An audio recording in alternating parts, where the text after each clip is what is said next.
All right, recording has begun. I was just telling Simon right now that his voice sounds extra crispy. I can basically hear your thoughts. That's how good your Blue Yeti mic is. Yes, sir. It's Colonel Sanders' secret recipe. Yes. It's the podcast. I think it's like the most popular podcast mic out there right now. It's up there. Yeah. So Simon's got his. I'll get mine finally for our next episode this week, which is Wednesday. Yeah. This is the last time you'll hear shitty audio from my MacBook Pro. Yeah. That's the hope. Yeah, I hope so too. Mm-hmm. The thing with the mic though is that it reduces the echo significantly, and there's no outside. So if someone like close to you was saying something, I don't think it would pick it up, right? It knows that. Yeah, I don't think so. Yeah, that's the hope at least. I will scoop that soon, and then every episode henceforth will be super, super crispy for everyone listening. This will be for your auditory pleasure. Looking forward to it. Ooh. You won't be looking forward to it. You'll be hearing forward to it. Okay, that works too. Okay, cool. All right. Anyway, we got a lot of news. So this is not a slow week at all. The last few days, a lot of bombs dropped in the NHL. So I'm going to quickly go through, I think, 3 of the things that we're going to be covering. If not today, we'll cover the rest of it on Wednesday. Yep. So Marc Bergevin, he was fired alongside some of the other staff. Basically, the whole Habs front office was let go. Yeah, basically the whole front office. Evander Kane cleared waivers. We have to talk about that as well eventually. And I want to at one point take a deep dive on Evander Kane for our listeners who aren't sure about what happened with his life, I guess. And then Brendan Lemieux, he bit someone. we'll go over that as well. Yeah. So do you want to kick things off with Bergevin? Because I know you did a bunch of research on this. I just have so I'll let you kick off. Yeah, okay. So Marc Bergevin was let go. This came a day after I think the Habs assistant GM resigned. And essentially what I think happened here was Marc Bergevin wrote a letter of recommendation to Jeff Molson stating that whoever the assistant GM is, again, I don't know the name off the top of my head, but the assistant GM basically resigned. Marc Bergevin had vouched for him, thought he should be the next GM of the Montreal Canadiens. Jeff Molson didn't feel that way. He brought in Jeff Gordon, and I think once they made that move, people kind of thought that writing was on the wall. Next day, Bergevin and the whole front office was fired. And again, you can argue, we can speculate what happened there all you want, but it doesn't really matter. At the end of the day,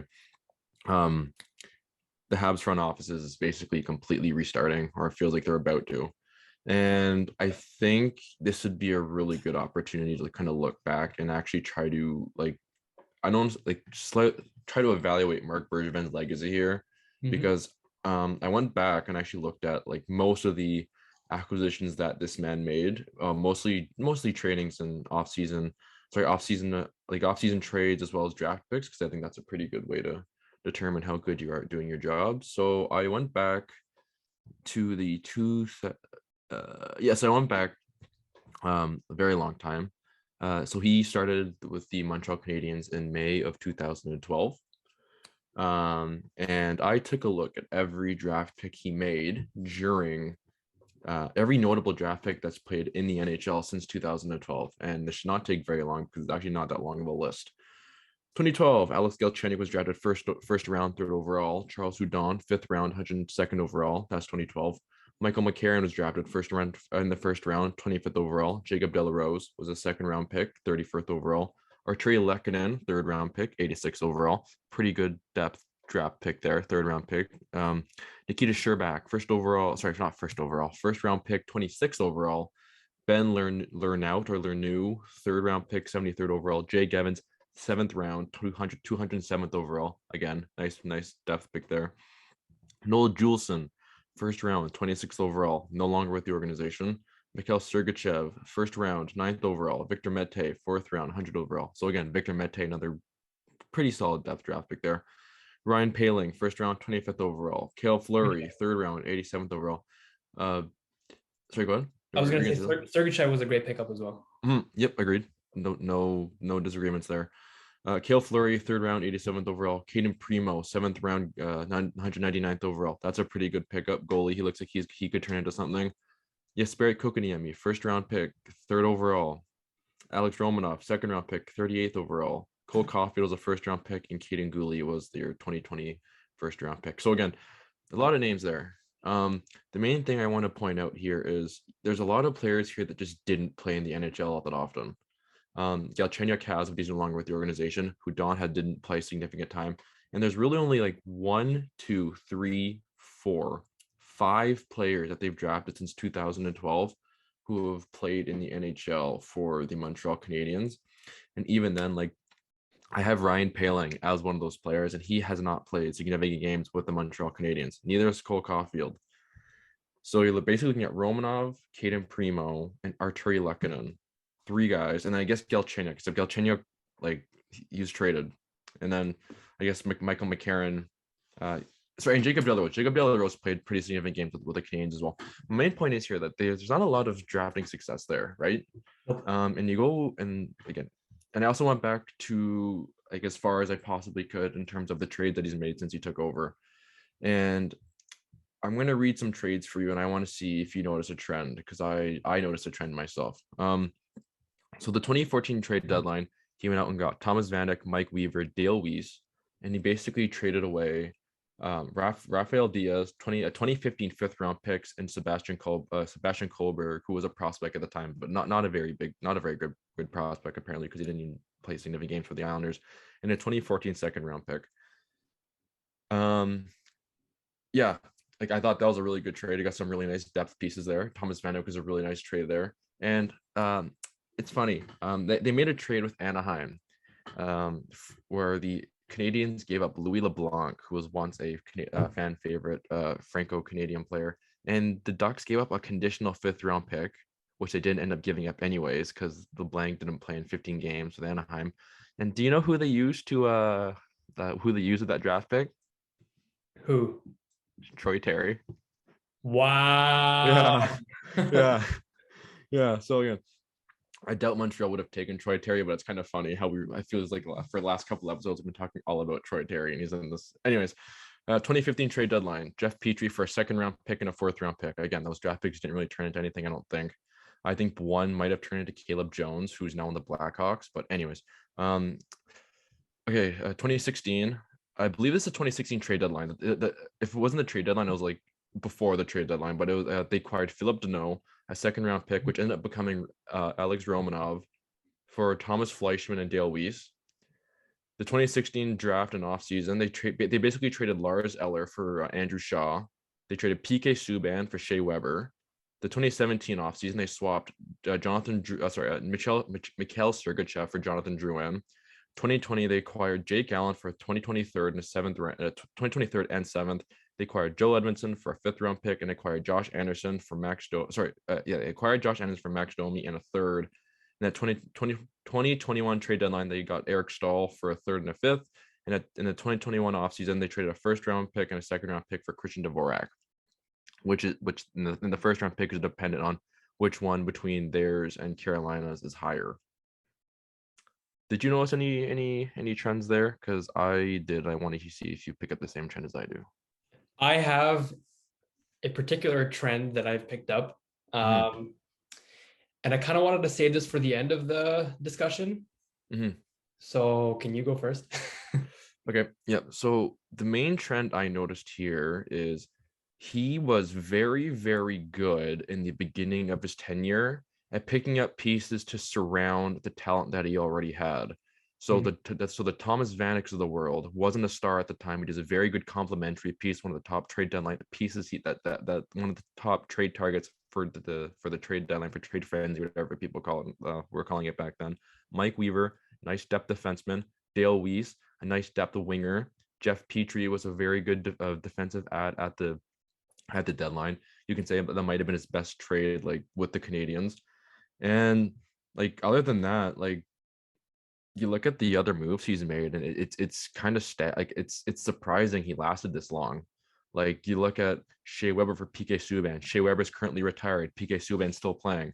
Again, I know Shea Weber is a great defenseman. He's a great leader. I like Shea Weber a lot. He's one of my favorite NHL players. But you traded a very young defenseman to get PK Subban. The Yep. Jonathan Drouin for Mikhail Sergachev swap was an absolute nightmare because Sergachev's developing into a very good young defenseman with the Tampa Bay Lightning. The Phil Deneau the Phil Deneau and Alex Romanov trade basically worked really well, but Phil Deneau's gone because he didn't want to pay him. Eller for Shaw, that didn't work out. Shaw is no longer in the league. Galchenyuk for Domi was a nightmare, and he basically traded Domi for Josh Anderson, who he had for I think 5 more years at 5.5. Like when he's not, I just think after the core he inherited in 2012 left, the Canadians kind of lost. Like they basically kind of became very I feel like it became non-competitive because they couldn't draft and trade and sign their own talent. And Bergevin's ability to bring in good talent was bad. They couldn't draft anyone, they couldn't sign anyone, and they couldn't trade anyone. Okay, so now I'm going to say this one thing over here, and that's every single draft pick that you've named, every single free agent signing or trade that he has done over the last 8 seasons. Yep. I think if I could summarize it in one word, it would just be puzzling. Like I never understood the true intention of doing any of those trades, whether it was short-term gain or whether it was rebuilding or whether it was long-term aspirations. I never quite understood what the point was for half of those things that he did as the GM. And the perfect microcosm, if I were to just boil everything he did down into one scenario, it would be the PK Subban trade. Yep. I agree with that. Like at that point in time, everyone shat on Marc Bergevin. They're like, how could you trade away PK Subban for someone who's aging and someone who's getting slower, blah, blah, blah. Everyone shit on Bergevin at the time. Turns out, well, PK Subban was actually phenomenal for those first 2 seasons for Nashville. I think they made it to the Stanley Cup final with him there. But then after that, tanked. Surprisingly, Shea Weber actually seemed to improve as the seasons went on with Montreal, ironically. But then now Shea Weber is gone too. And PK Subban's now almost a non-factor in New Jersey, right? I don't think he's really much there. So in a way, both teams won. In a way, both teams lost. But like, what was the point of it? Like, did you really see, okay, back then we were puzzled as to why he would do it. Now I'm like, okay, sure, Bergevin, you were right that Shea Weber was the ideal fit for your team. Yep. But like, was it really that much beneficial? More beneficial in the long run? Yep. And that's a question, right? Yep. That's the question of his entire tenure for everything he did on the Habs. It's like, okay, cool, but why? Why would you do this? He, like, I'm looking at the 2018 draft class right now as well. I pulled that up while you were talking. Kotkaniemi 3rd overall. So 4th overall was Tkachuk, Brady Tkachuk. 6th was Phil Zadina on the Red Wings. Okay, he's still young, but he looks good. Yeah. Okay. Yep. 7th was Quinn Hughes. Oh. Yeah. Okay. True. So, okay. Again, like why? The whole losing Deneau just because you couldn't pay him, like how much more money was it? If that's the question, right? Like that's granted, they are pretty cap strapped, which again, that's a whole nother problem because they're spending money in places where they shouldn't be. But anyways, they're cap strapped, so I get it. But that's another problem. That matters. That strapped your ability to keep a lot of the players you had on your cup run team. And that's the reason why. And a lot of people are talking about they lost so many pieces. Well, like they had to. Like they had no room at all to make any moves. And wouldn't Sergachev be so useful now in the Habs? Yep. And like again, I have nothing against Jonathan Drouin. I'm glad he's doing well mentally again. I'm glad he looks like he's playing well, but like I get the whole idea of we want to have a French Canadian like star because that's what they're hoping he would be when they traded him from Tampa to Montreal, and it hasn't paid off. Man. Jonathan Drouin is not the star people thought he was going to be, and that's fine. But man, Mikhail Sergachev is going to be a stud. I'm not going to go into the rabbit hole of the Habs just drafting francophone players because that's a culture thing in Montreal. I'm not going to argue that. But I'm going to point out that it is, to an extent, you cannot argue this. It is hampering their drafting ability. It is hampering their free agent signing ability. It is getting in the way whether or not they want to do it or whatever, that's their choice. Like, I'm not being like, discriminatory against French players, but again, like, I never really understood why. I guess it's because the French, the population Media. really It's wants the to media. connect to the French players, the media. It's very old fashioned. It's and like I get that, Like, but wouldn't you want the organization to like win a cup at the end of the day? here, I'll raise one for you. I'll raise you one. Not only is it affecting their ability to bring in talent, they can't even, like, their coaching and their coach has to be francophone as well. It doesn't have to be, but that's the way they've chosen to run their operations. And let me ask you this: how many French coaches do you know? Or how many French GMs do you know? Or coaches that speak French, or GMs? Not many. And this is hampered their ability to bring in a good GM and a good coach. Now, granted, I will say Jeff Molson did bring in Jeff Gordon to be the president of hockey operations. So maybe he found a loophole. Maybe Jeff Gordon is going to be the puppet master, and the GM is basically going to be the face of the person making the moves. I don't know, but man, something's got to change there, because again, it doesn't have to change. And again, we won't necessarily get into this, but you are right. They're giving themselves a handicap, like not a handicap, like it's handicapping them. It seems like an unnecessary restriction. I feel like that could be something that's taught to the players, like learning how to speak French. I'm pretty sure anyone who goes into Montreal knows that that's what they're signing up for, and they'd be more than happy to learn that to communicate to the fans properly, right?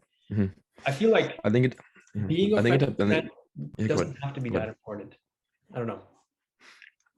Again, I don't want to talk about or get too much into it, because I know it's a very cultural thing. Yeah. And again, I'm not one to say that like this is wrong or whatever, because at the end of the day, it's not wrong. Like, it's just I get it. Again, I get it. Like, it's the way that they like to run their organization. I'm not going to stop them. I'm just saying, like, if they would have so much more a selection of people to pick from players, GMs, coaches, if they did the fact.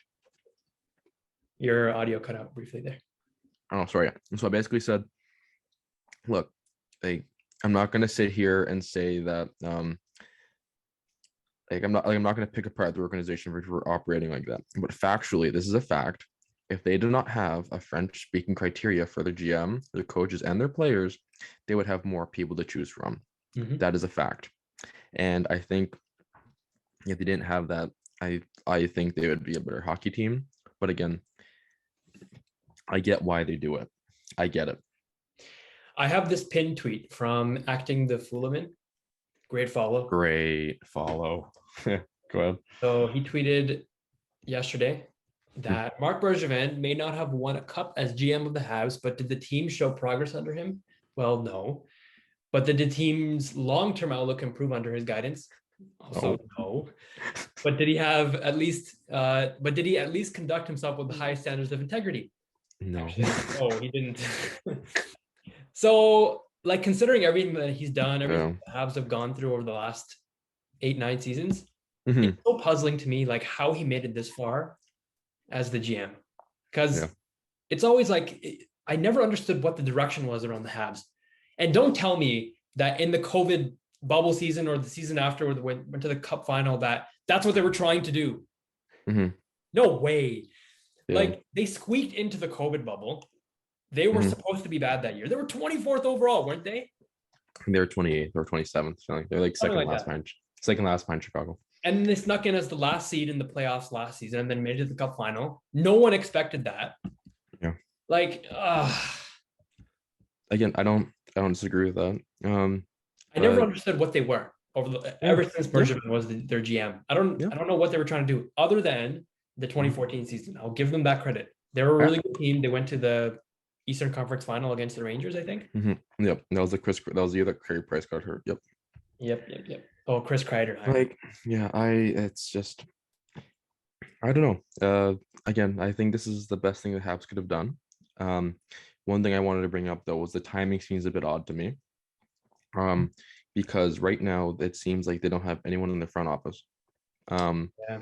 They have Jeff Gordon, and that's really it. Now, granted, if Marc Bergevin came in after they let the assistant GM go, that's fine. I get it. We don't know that right now, but it sounds like that's kind of that might have been how it went down. But look, the Habs are in a tough spot here. They are not doing very well. They have almost no draft or prospect capital, and they're in a really tough cap situation. So Jeff Gordon has a job in front of him to get this team back into a spot where it can compete again. But hey, I think it was a nice bring in from Jeff Gordon. But I think the next question is how nice was it, and was it worth sacrificing Marc Bergevin at this point in time? Because I have my questions. Yep. Mhm. I also have a little tidbit of information from this article, Okay. Yep. sportingnews.com. They Yep. say, so the article's title is "Why Did Canadians Fire Marc Bergevin?" Well, How we much know time you that got? answer, Yeah. but there's some info here that says Gordon previously served as the Rangers GM from 2015 to 21. New York made Mm-hmm. playoffs just 3 of Gordon's 6 seasons in charge of the Rangers and never advanced past the second round of the postseason. He also served as interim GM for the Bruins in 2006 and was responsible for the acquisitions of Tuukka Rask, Zdeno Chara, and Mark Savard. Nice. Yeah. Nice. Straight from Again, I have really liked the Rangers for a while now. I like what they're doing a lot, but he caused some problems there. There's no way around that. Mm-hmm. Let's also mention I think he was the guy who brought in Tony DeAngelo. That's of note. We Oh, like yeah. that needs to be noted. There's questions here. Good point. But hey, maybe he brings in a good team. I think this is a really good start for the Canadians. But this is such a small start to such a massive, massive climb. I think it's going to be a while before they're actually competitive.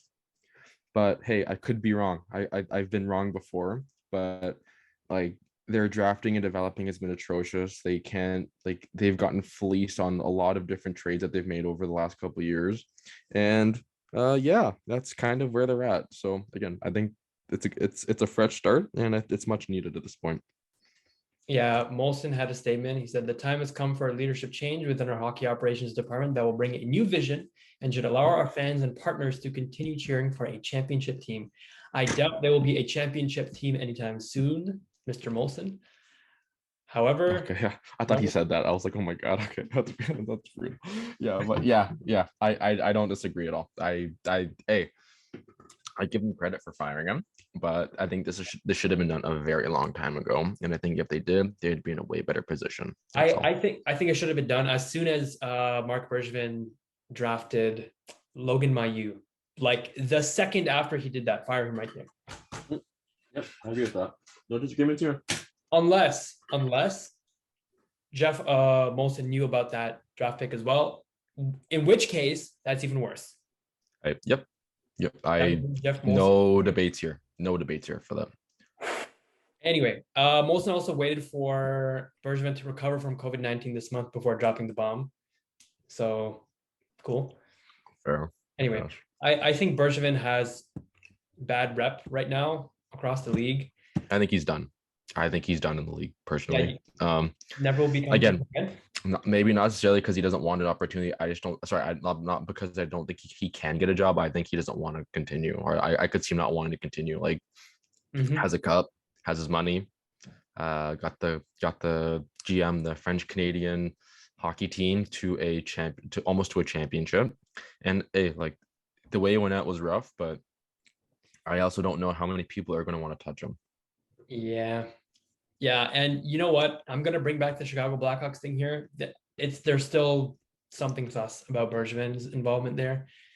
Director of Player Personnel. The fact he's not even on the report is sus. Like that was my thought as well. Yep.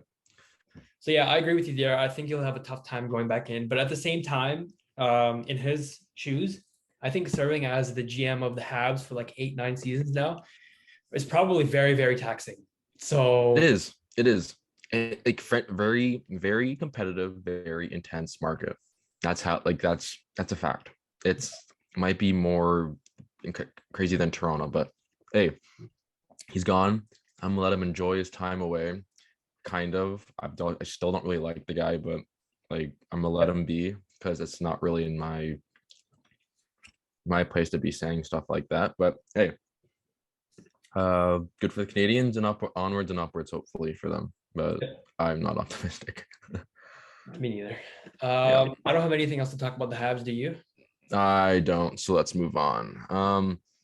The other bit. Sorry, go ahead. Yeah, I think we've been going for like 20-ish minutes now. So Yeah. let's briefly talk about Kane. So provide some context here before we jump into it in more detail next week. So you want to summary here? So again, like Armand mentioned, we'll probably just quickly breeze through it today and get into a bit more detail. Evander Kane was placed on waivers, I think it was 2 days ago. There's a lot to unpack here. Basically, he's had a lot of stuff going on the last year and a bit. He declared bankruptcy last year. The Sharks voided his contract last year. He cleared waivers. He's currently with the AHL team. And yeah, I think he's done in the NHL. He just finished serving a 21-game suspension for having a fake vaccine card or violating the NHL COVID protocols, which having a fake vaccine card falls into. And now that he's currently, his suspension is over, he's now sitting in the AHL. And we'll get into it next episode, but I have a lot on this. Like this doesn't come as a surprise to me if you go back, and I would suggest anyone who's listening to this to go back and look at Evander Kane's extracurricular timeline, because there is a very long history of stuff that he's done, which I will get into next week. But I think he's done. I think Evander Kane will not play in the NHL again, and if he does, we're going to have some we're probably going to need to sit down and have a conversation about the direction of the NHL once again. Yep. I don't. That's all. Yeah, that's all I got. Again, I'll save the juicy stuff unless you want me to get into some of it. We'll save it for Wednesday. I think considering everything that Evander Kane has gone through in his in the NHL and everything that he has done / not done, to take responsibility and fix those issues, I think he's done as well. And I've tried to give him the benefit of the doubt in a lot of these things, being like, oh, okay, maybe your gambling problem, is there something that the NHL can do to help? And I've been proven wrong from him, not from the NHL. This is one of those rare circumstances where the player has let me down more than the league.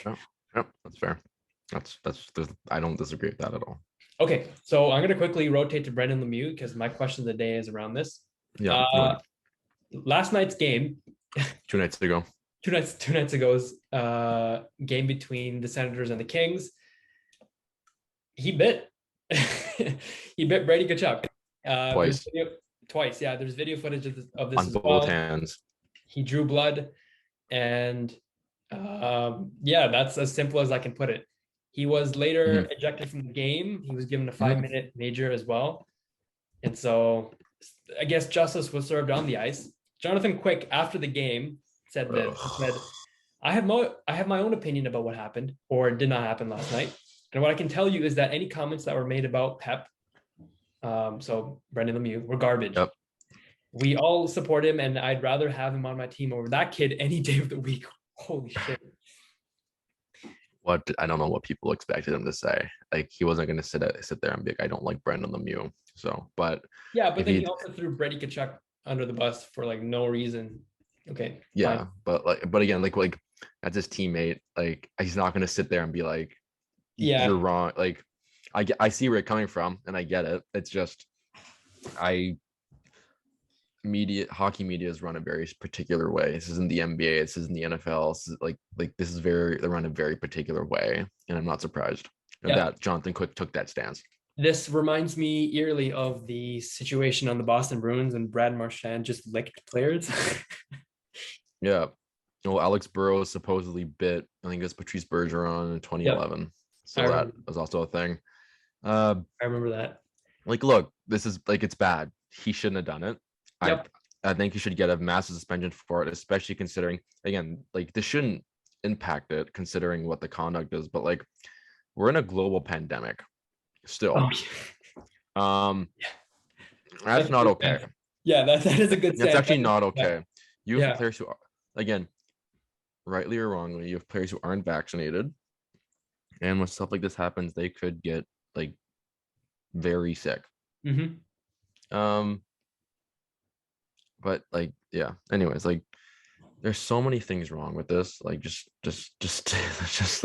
ethically and like just common sensely. Like, but like, Yep. look, he was offered an in-person suspension, which suggests it's going to be a long suspension, which I think is a good call. The fact he drew blood is a problem. The fact that like it's just there's so much like this whole situation is just so messed up. Yep. And I think like they should just throw the book at him because I think they got to send a message here. So before I get into the QOTD, Yeah. I'm gonna quickly say one thing. Human Yeah. bites are more dangerous than animal bites. They are, because the human mouth contains way more bacteria than some animals. Okay. Yeah, that's And fair. that That's can lead fair. I'll to give you higher that. rates Yeah. of infection than being bit by an animal. Let's say a dog. Like being bit by a human is dangerous. Way more What about a dangerous than people snake with poison? think. Yeah. Boom. You got me there. Yeah. But no, Yeah. my point is like, No, I that, get it though. Yeah. how old are these people? Like 23, 22 years old? Brady Tkachuk, I believe, is 22 or 20, something like that. He's young. Like they're young. They're like, or I think Brendan Lemieux is a little bit older because Yeah, but he's been around for a bit not older. biting young. Was It's funny because I think Brendan Lemieux might have actually been in the Evander Kane trade, which is kind of funny. Oh yeah? Oh I wow. think so. Might have been. Let's see. Sorry, you keep going. I'm gonna look it up. All right, question of my day here is, Yep. based off of what you know about the incident, how many games do you think he will serve on his suspension? Because I'm going to assume 10. he's going to serve his suspension. Say a number. 10. 10? Okay, I'm going to say 6. I think it should be longer, but I could very well see him just being like, okay, just like give him a slap on the wrist. Don't do that again. A la Brad Marchand, and then they basically just let him off the hook. I think that's what's gonna happen. I'm going to say 6, but that's not because I think that's how much he should get. Yep. I just think the league is typically tame on these sort of things, and especially Yeah. for, I guess, I don't know if Brendan Lemieux is a repeat offender of anything.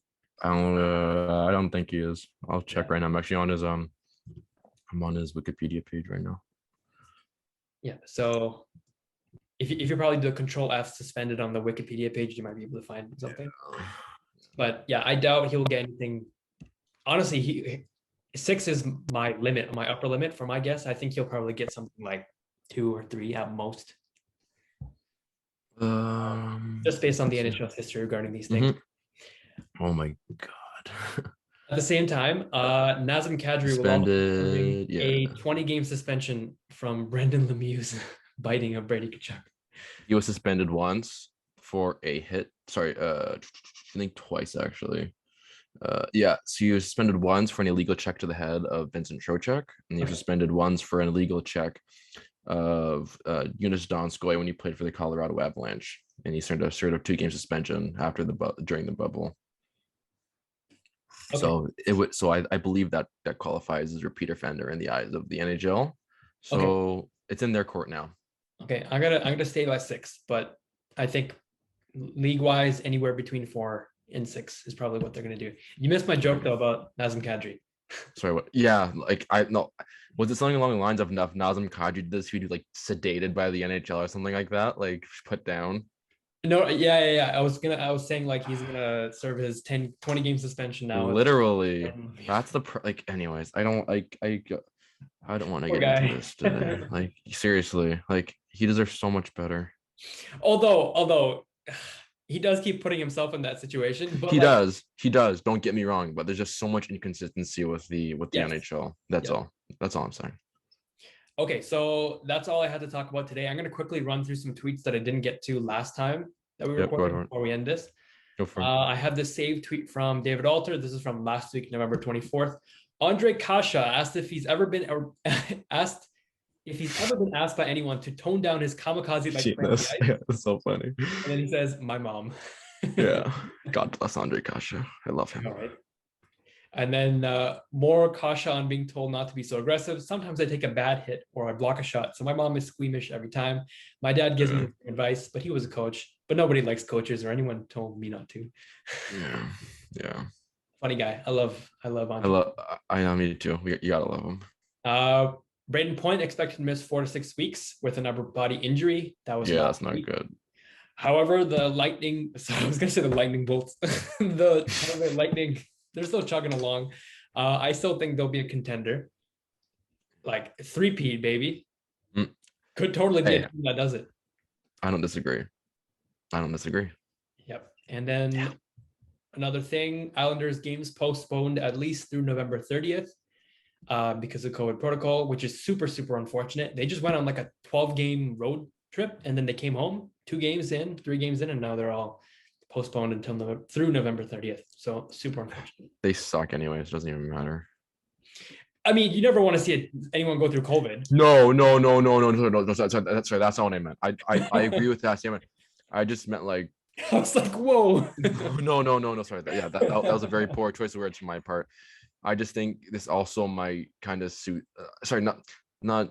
It might benefit the Islanders in a way as well, just to kind of let them take a bit of a breather because they have had I think they've lost 7 or 8 in a row now. True. It might like again. You're right. You never ever want to see anyone have to go through this. Like it's a pandemic. Like it's one of those things. There's things that's bigger than hockey. However, the time off I think could be very beneficial, especially given that, like as you mentioned, until recently they hadn't played at home. They were on the road for the first month and a half of the season. That's not easy. That's exhausting.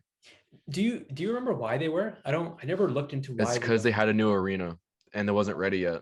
So again, I have my own problems with that. I think if you're going to have an NHL stadium be ready, or you're going to build a new stadium, it has to be ready for the beginning of the season, because because you have teams like this who are basically suffering because they wanted to basically help, like they wanted to update their stadium. I wonder if the abundance of travel at the beginning of the season, that 12, 13 games that they were on the road for the month and a half, might have had something to do with COVID, because that's a lot of travel. Maybe that's actually a really good theory. Again, I don't know, but it's not a bad theory at all. Because again, I think they've done basically all their Western Conference traveling. I think they've done like Arizona, LA, Vegas. There's only so many places to do you can travel in the NHL. So like again, I think I can speak for both of us when I say we hope everyone on that team makes a full recovery. We hope everyone's okay. Yep. But I think the Islanders, this also might be a bit of a blessing in disguise for the Islanders. Sorry, not a blessing in disguise, but the time off could also benefit them. That's all. Yeah. I have to carefully navigate the words there. Literally, it's been awful. I'm not good with that, as you can tell. And last thing is the Pittsburgh Penguins were just acquired by Fenway Sports Group, which is the same sports group that owns the Boston Red Sox. Yeah, good for him. Good for them. Again, this is something that needed to be done for a while, I think, and they did it. So, also, I want to throw one more thing out there. Not quite. This isn't like super serious, but I think we should still bring it up. Doug Wilson, the GM for the San Jose Sharks, took a leave of absence for a medical situation. We obviously hope everything's good and well with him, or he gets the help that he needs to get back to 100%. But we're pulling for you, Doug, if you're listening. I doubt you are, but if you are, yeah, agree with you there. Yo, you never know. Yeah, you never do know, you know. Anyway, that's it. That's it for today. Shout out to Simon for updating all of our pretty logos. So I'll quickly go over this. If you're listening, you probably follow at least some of the social media pages, because there's not really that many of you. But anyways, we've been a little bit, prior to recently, we've been a bit all over the place in terms of where we're streaming, where we're not, where you can find our information. So as of right now, everything is 100% up to date. Armand will leave the Twitter handle and the Instagram handle in the description of this episode. So if you haven't already and you want to stay up to date, you obviously don't have to, but if you want to, I would suggest following the Instagram and Twitter page.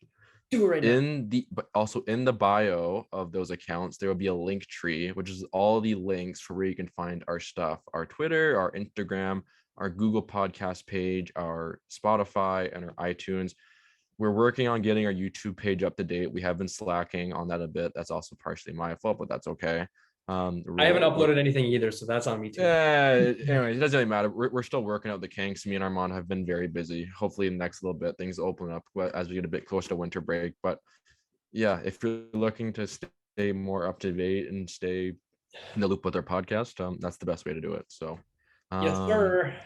yeah, again, if that's everything, I think we can kind of cut it off here. And yeah, we'll see you on. Oh, yeah. Yeah. Anyways, we'll see you on Wednesday or maybe Thursday because we might need to reschedule Wednesday. I'm going to talk to you about that. We'll talk after. But Okay. yeah. We'll see you sometime later this week. I don't know when, but Yes. we'll see you. Join the taxi squad. Yeah. There's no fare. Yeah. Boom.